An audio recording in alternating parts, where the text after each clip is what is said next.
ठीक है, study success channel में आपका स्वागत है। आज 12 जुलाई के इम्पोर्टेंट क्वेश्चन हम यहाँ पर पढ़ेंगे। चलिए वीडियो स्टार्ट करते हैं।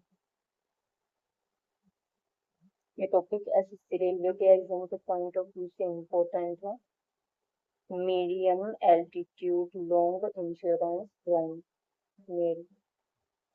ये ड्रोन मानव रहित हवाई वाहन है जो मध्यम ऊंचाई लगभग 35,000 फीट तक उड़ान भरते हैं और 30 घंटे से अधिक समय तक निरंतर उड़ान भर सकते हैं।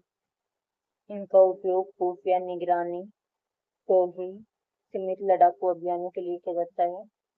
60% से अधिक ड्रोन स्थानीय स्तर पर निर्मित होते हैं, जिससे आयात पर निर्भरता कम होती है। What has the Karnak road over bridge in Mumbai been renamed as? Mumbai के कारनक रोड ओवर ब्रिज का नाम बदलकर क्या कर दिया गया है? तो ये कर दिया गया है सिंदूर ब्रिज।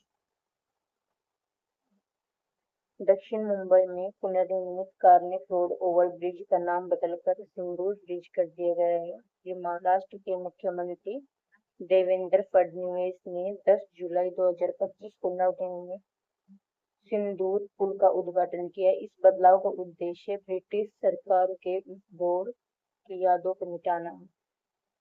328 मीटर लंबा ये पुल 4 लेन का है। एक ड्रग मार्केट, क्राफर्ड मार्केट, कालबा देवी और धोबी तालाब जैसे भीड़-भाड़ वाले क्षेत्रों में यातायात को आसान बनाएगा। इसे 2022 में गिरा दिया गया था। इसका निर्माण कार्य 13 जून 2025 को पूरा हो गया था, लेकिन संकेतक बोर्ड रेलवे की एनओसी जैसी औपचारिकताओं के कारण उद्घाटन में देरी हुई। पुराने पुल का नाम जेम्स रिवेट कार्निक, ये बॉम्बे के गवर्नर 1839 से 41 तक के उनके नाम पर रखा गया था।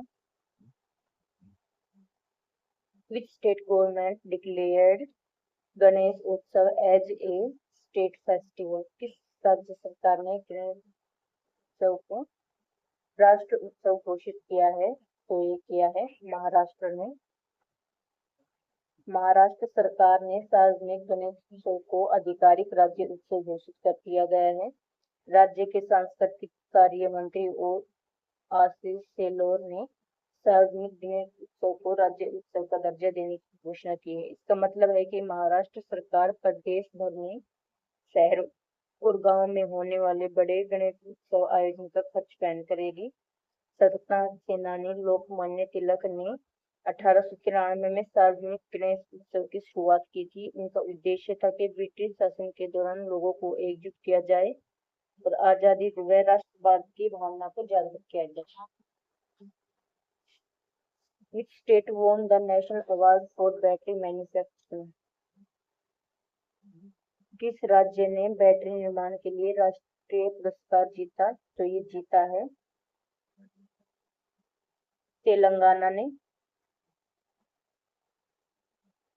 IESA industry excellence award 2025 Telangana सरकार को दिया गया है, जिसे इलेक्ट्रॉनिक्स और ईवी एवं EAS के निदेशक S.K. शर्मा ने प्राप्त किया है। ये सम्मान तेलंगाना राज्य द्वारा बैटरी उत्पादन और नई ऊर्जा तकनीकों के लिए मजबूत प्रणाली विकसित करने के प्रयासों को मान्यता देने के लिए दिए गए हैं। ये पुरस्कार समारोह नई दिल्ली में आयोजित किया गया और 11वें इंडिया एनर्जी रेस्टोरेज वीक IESW के दौरान हुआ।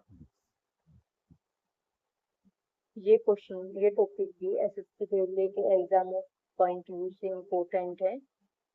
वितरित दूरी वाला पनडुब्बी रोधी रॉकेट ERASR।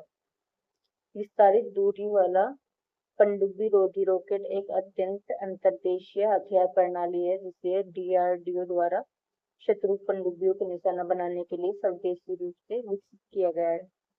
इसे स्वदेशी रॉकेट लॉन्चरों से सुसज्जित भारतीय नौसैनिक युद्धपोतों से प्रशिक्षित किया जा सकता है। इसे DRDO द्वारा विकसित किया गया है और छोटी और लंबी दूरी के दोनों ही अंतर्देशीय लक्ष्यों को प्रभावी ढंग से भेजने में सक्षम है।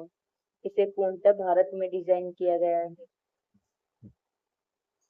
To increase mass production and consumption in India, the industry should focus on which of the following? Bharat में मक्का उत्पादन और उपभोग बढ़ाने के लिए उद्योग जगत को निम्नलिखित में से किस पर ध्यान देना चाहिए? तो ये उपरोक्त सभी। केंद्रीय मंत्री शिवराज सिंह चौहान ने 7 जुलाई को नई दिल्ली में फिक्की और भारतीय मक्का अनुसंधान संस्थान IIMR द्वारा आयोजित 11वें मक्का शिखर सम्मेलन का उद्घाटन किया। भारत का मक्का उत्पादन 1990 में 1 करोड़ टन से बढ़कर हाल के वर्षों में 4.2 करोड़ टन हो गया है। 2047 तक उसे 8.6 करोड़ टन तक पहुंचाने का लक्ष्य है। भारत की औसत मक्का उत्पादकता 3.7 टन प्रति हेक्टेयर है, जो वैश्विक औसत से अभी भी कम है। Where will the आकाशवाणी केंद्र be established? कहाँ पर आकाशवाणी केंद्र स्थापित होगा? तो स्थापित होगा उज्जैन में। सरकार broadcasting infrastructure and network development BIND योजना के तहत उज्जैन में एक नया आकाशवाणी केंद्र स्थापित करने जा रही है। ये पहल राज्य के वंचित और आकांक्षी जिलों में मीडिया बुनियादी ढांचे को मजबूत करने के लिए चल रहे प्रयासों का हिस्सा है। लेकिन योजना क्या है?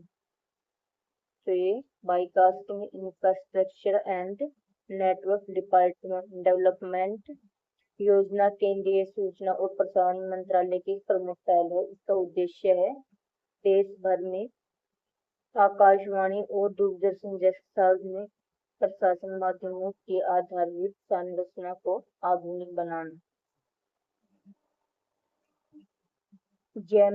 गजमित्र scheme launched by Assam government is release to. Assam सरकार द्वारा शुरू की गई गज मित्र योजना किससे संबंधित है? तो ये संबंधित है मानव हाथी संघर्ष से। असम मंत्रिमंडल ने राज्य में मनुष्य और हाथियों के बीच बढ़ते हुए संघर्ष को कम करने के लिए गज मित्र नामक एक योजना की मंजूरी की है। गज मित्र योजना असम सरकार की मानव हाथी संघर्ष की गंभीर समस्या से निपटने की एक बड़ी पहल है। ये योजना राज्य के 80 ऐसे संवेदनशील क्षेत्रों में लागू की जाएगी जहां हाथियों और लोगों के बीच अक्सर आमना सामना होता है। वन्यजीव संस्थान WII की रिपोर्ट के अनुसार 2000 से 2023 के बीच 1400 से अधिक लोग और 1209 हाथियों की मौत इस संघर्ष के चलते हुई है। नगांव, सोनीपत, पश्चिमी धनसिरी और कार्बी आंगलॉन्ग जैसे जिलों में हाथियों की मौत की संख्या सबसे अधिक है और रिपोर्ट के अनुसार 527 गांव इस संघर्ष से प्रभावित हुए हैं, जिसमें गोलपारा सबसे ज्यादा प्रभावित हुआ है। Who will be the CEO and MD of Hindustan Unilever Limited? Hindustan Unilever limited की CEO और MD कौन है? तो ये है प्रिया नायर। प्रिया नायर हिंदुस्तान यूनिलीवर लिमिटेड की मुख्य कार्यकारी अधिकारी और प्रबंधक निदेशक बनेंगे। 1 अगस्त 2025 को वो कार्यभार संभालेंगे। प्रिया नायर वर्तमान में यूनिलीवर में सौंदर्य एवं कल्याण विभाग के अध्यक्ष हैं। वह HUL की पहली महिला CEO और MD होंगी। वर्तमान CEO और MD जावत, जिन्होंने 31 जुलाई 2025 को पद छोड़ देंगे। ये टॉपिक भी SSC रेलवे के एग्जाम के पॉइंट ऑफ व्यू से इम्पोर्टेंट है। महिसागर नदी, महिसागर अथवा माई नदी प्रायद्वीपीय भारत की पश्चिम की ओर बहने वाली नदियों में से एक है। इसका उद्गम है मध्य प्रदेश के धार जिले में मीरा गांव के पास। मध्य प्रदेश, राजस्थान और गुजरात से होकर बहती है। ये खंबात की खाड़ी के माध्यम से अरब सागर में गिरती है। माही नदी पर बने प्रमुख बांध है माही, बजाज सागर बांध और कडाना बांध और वनकबोरी wear. Researchers from how many countries have conducted the world's largest and most accurate comparison of optical atomic clocks? कितने देशों के शोधकर्ताओं ने ऑप्टिकल परमाणु घड़ियों की विश्व की सबसे बड़ी और सटीक तुलना की है? तो ये की है 6 देशों के शोधकर्ताओं ने मिलकर। 6 देशों के शोधकर्ताओं ने ऑप्टिकल परमाणु घड़ियों की विश्व की सबसे बड़ी और सटीक तुलना की। ये तुलना 3 महाद्वीपों में की गई। ये समय की एसआई सेकंड को पुनर्भाषित करने की दिशा में एक बड़ा कदम है। वर्तमान समय मानक सीजीएम आधारित परमाणु घड़ियों पर आधारित है। अंतरराष्ट्रीय ऑप्टिकल अंतर महाद्वीपीय ऑप्टिकल घड़ी तुलना ने सेकंड को पुनर्परिभाषित करने का मंच तैयार किया है, क्योंकि ये अंतरराष्ट्रीय स्तर पर सटीक समय माप प्रणाली और ऑप्टिकल एटॉमिक घड़ियों का स्थापित करने का एक महत्वपूर्ण कदम है। Whose new AI system will decode the movement of proteins and help in drug discovery? किसका नया AI सिस्टम प्रोटीन की गति को डिकोड करने और दवा की खोज में मदद करेगा? तो ये माइक्रोसॉफ्ट ने बायोमोलिक्यूलर एमुलेटर 1 नामक एक नया AI सिस्टम विकसित किया है। बायोएमू 1 प्रोटीन की गति को डिकोड करने और दवा की खोज में तेजी लाने में मदद करता है। यह एक डीप लर्निंग मॉडल है जो केवल एक जीपीयू का उपयोग करके प्रति घंटे हजारों प्रोटीन संरचनाएं उत्पन्न कर सकता है।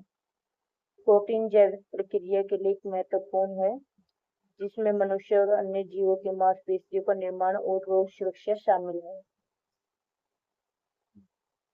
Archery association of India has recently signed MOU with which university? भारतीय तीरंदाज संघ ने हाल ही में किस विश्वविद्यालय के साथ समझौता ज्ञापन पर हस्ताक्षर किए हैं? तो ये है अमेठी विश्वविद्यालय।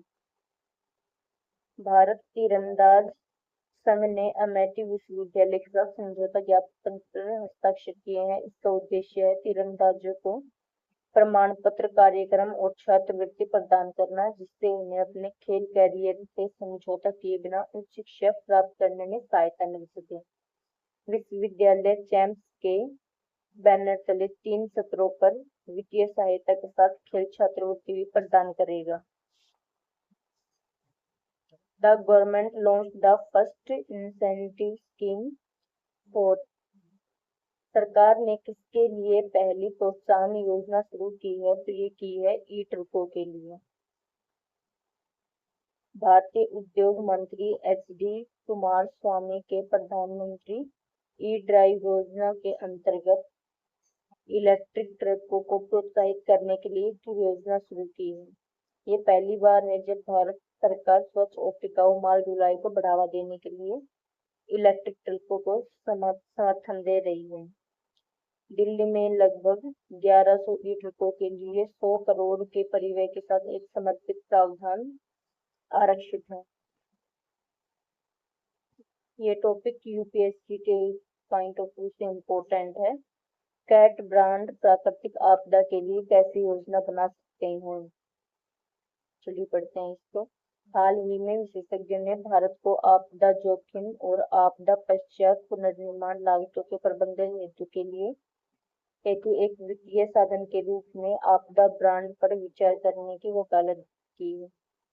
कैट बॉन्ड एक अनूठा हाइब्रिड बीमा सह ऋण वित्तीय उत्पाद है जो बीमा कवर को एक व्यापार योग्य प्रतिभूति में बदल देता है। ये उच्च उपज वाले ऋण साधन है।